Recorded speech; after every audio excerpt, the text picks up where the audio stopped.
আসসালামু আলাইকুম। নতুন একটি ভিডিওতে সবাইকে স্বাগতম। আমরা পূর্বের ভিডিওতে 20তম গ্রেডের বেতন ক্যালকুলেশন দেখেছি। এখন আমরা দেখব 19তম গ্রেডের বেতন ক্যালকুলেশন। 19তম গ্রেডের বর্তমান বেতনের বিবরণ। 19তম গ্রেডের প্রারম্ভিক বেসিক ৮,৫০০ টাকা। এটি 15 সালের পে স্কেল অনুযায়ী।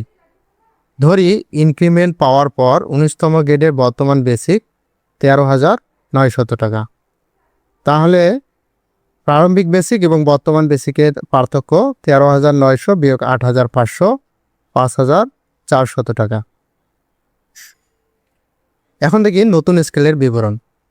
19তম গ্রেডের প্রারম্ভিক বেসিক প্রস্তাবিত 20,500 টাকা। পূর্বের স্কেলের ইনক্রিমেন্ট সমন্বয়ের পর বেসিক হবে প্রারম্ভিক বেসিক যোগ পার্থক্য। প্রারম্ভিক বেসিক 20,500, পার্থক্য 5,400। এটি যোগ করলে হয় 25,900 টাকা। ফিক্সেশনে ধাপ নির্ণয়ের পর বেসিক হবে 26,164 টাকা। এটি কিভাবে হয় চলুন আমরা 2026 সালের আগত যে পে স্কেল তার ধাপসমূহ দেখে আসি। এটি হচ্ছে 2026 সালের প্রস্তাবিত পে স্কেলের ধাপসমূহ। আমি এটি 5% ইনক্রিমেন্ট ধরে ধাপসমূহ নির্ণয় করেছি। 19তম গ্রেডের ইনক্রিমেন্ট সমন্বয়ের পর আমরা যে বেসিকটি পেয়েছি সেটি হচ্ছে 25,900 টাকা।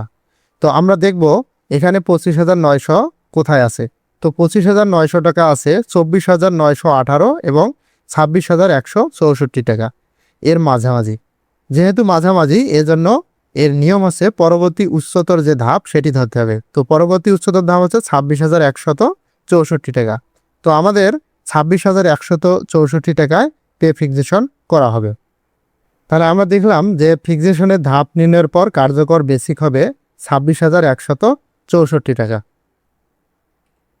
এখন বর্ধিত বেসিক কত হলো? পূর্বের স্কেলের বেসিক 13,900, ফিক্সেশনের ধাপ নির্ণয়ের পর কার্যকর বেসিক 26,164, বর্ধিত বেসিক 26,164 বিয়োগ 13,900, 12,264 টাকা। এই বর্ধিত বেসিকের 50% হয় 6,132 টাকা।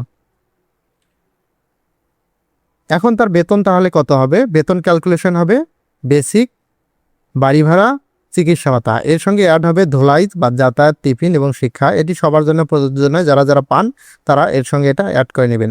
তো বেসিক হবে পূর্বের বেসিক 13,900 টাকা এবং বর্ধিত বেসিকের 50% 6,132 টাকা। এই দুটির যোগফল হয় 20,032 টাকা। তাহলে তার বেসিক দাঁড়ালো 20,032 টাকা।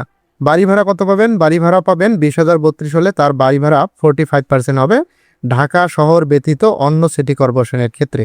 সেক্ষেত্রে 20,032 টাকার 45% টাকা হচ্ছে 9,015 টাকা। চিকিৎসা ভাতা 1,500 টাকা। তাহলে মোট বেতন দাঁড়ায় 20,032 টাকা যোগ 9,015 টাকা যোগ 1,500 টাকা চিকিৎসা ভাতা, টোটাল 30,547 টাকা।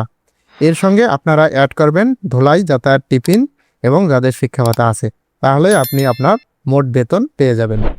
যদি ভিডিওটি ভালো লেগে থাকে তাহলে আমার চ্যানেলটি সাবস্ক্রাইব করুন এবং পরবর্তী ভিডিও পাওয়ার জন্য বেল বাটনটি অন করে রাখুন। ধন্যবাদ।